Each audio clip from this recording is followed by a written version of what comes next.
Vous vous lancez dans la lecture audio de l'analyse littéraire de Le Soleil d'Escorta, célèbre ouvrage de Laurent Godet. Au fil de cette lecture, vous découvrirez dans un premier temps une brève mise en contexte de l'œuvre et son auteur. Ensuite, un résumé de l'ouvrage vous sera exposé, suivi d'une analyse des personnages et des points clés du roman.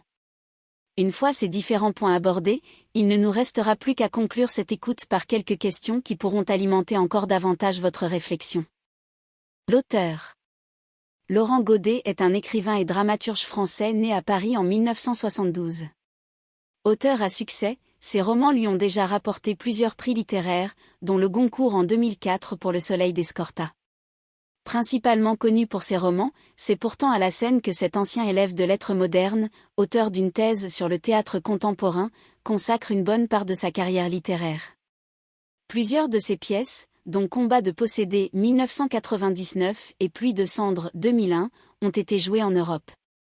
Son œuvre romanesque, puisant aussi bien aux sources de l'actualité Eldorado, 2006, Ouragan, 2010, qu'à celle de la mythologie antique La mort du roi Tsongor, 2002, La porte des enfers, 2008, tire sa singularité d'un univers très symbolique et d'une inspiration dramatique.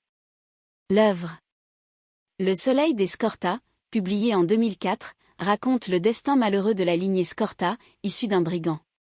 Le roman retrace la vie de cette famille dans le petit village de Montepulciano, au sud de l'Italie, dans la région des Pouilles, de 1870 à nos jours. C'est une famille marquée par l'opprobre et la faute originelle, puisqu'issue d'un viol, mais qui, peu à peu, sur 4 générations, parvient à subsister, à planter ses racines dans un sol fruste, à saisir sa chance, à transmettre ses valeurs et à s'accorder aux beautés de sa terre natale. Résumé. Une lignée maudite. Après 17 ans d'incarcération, le bandit Luciano Mascalzone quitte la prison. Il se dirige vers le minuscule village de Montepulciano, sous l'implacable soleil des Pouilles. Au risque d'y perdre la vie, il vient assouvir son désir et sa vengeance. Il entend bien, de gré ou de force, faire sienne une femme qu'il convoitait lorsqu'il était plus jeune, Philomena Biscotti, sans savoir qu'elle est décédée quelque temps plus tôt. Il entre dans la demeure de cette dernière à l'heure la plus chaude du jour, quand les rues du village sont désertes. Après avoir accompli ce dont il a rêvé durant des années, il ressort de la maison Biscotti, et fier, traverse le village sous les yeux incrédules des villageois. Peu à peu, ceux-ci le reconnaissent et forment un cortège à sa suite. Les insultes commencent alors à pleuvoir. À la sortie du village, les hommes l'assaillent en lui lançant des pierres. L'intervention du curé pour le sauver lui permet de survivre quelques instants et d'apprendre avec rage que la femme dont il a abusé n'était pas Philomena mais sa sœur, Immacolata, restée vieille fille. De ce viol naît la lignée des Scorta, une famille maudite, puisqu'Immacolata donne naissance à Rocco, le fils de Luciano.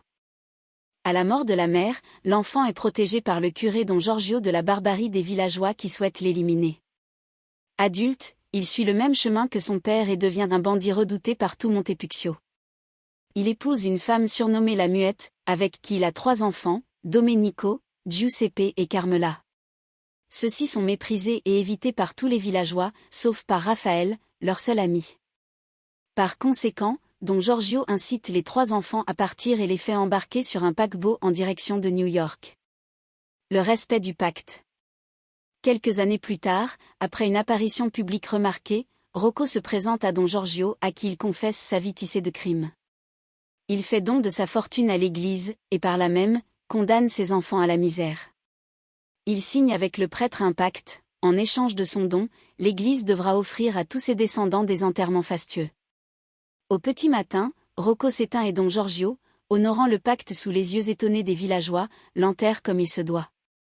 Quelques semaines plus tard, Don Giorgio décède et est remplacé par un nouveau curé, Bosoni, qui, lors du décès de la Muette, ne respecte pas le pacte. Elle est donc inhumée dans la fosse commune. Un an après cet événement, les 3 enfants de Rocco reviennent au village et sont accueillis par Raphaël qui leur révèle qu'en leur absence, leur mère est morte et que le pacte n'a pas été respecté. Indignés, les enfants se rendent chez le nouveau curé qui refuse d'entendre leurs réclamations.